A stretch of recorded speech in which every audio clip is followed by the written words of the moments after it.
صلی اللہ تعالی علیہ وآلہ وسلم کے خصائص میں سے یہ بھی ہے کہ معراج کہ مسجد حرام سے مسجد اقصی تک اور وہاں سے ساتوں آسمان اور کرسی و عرش تک، بلکہ بالائے عرش سے بھی اوپر، رات کے خفیف حصے میں، خفیف بالکل معمولی، مع جسم شریف تشریف لے گئے۔ یہ روحانی معراج نہیں تھی، جسم اور روح دونوں کے ساتھ تھی۔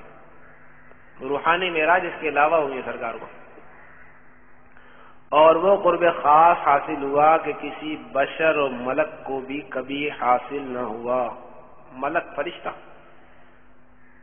اور جمال الہی بچشم سر دیکھا، سر کی آنکھوں سے اللہ کا دیدار کیا، اور کلام الہی بلا واسطہ سنا، بغیر کسی واسطہ کے اللہ نے آپ سے کلام فرمایا، اور تمام ملکوت السماوات، اللہ تعالیٰ کے سارے عجائبات، آسمانوں کے، زمین کے، سب کو بالتفصیل ذرہ ذرہ ملاحظہ فرمایا۔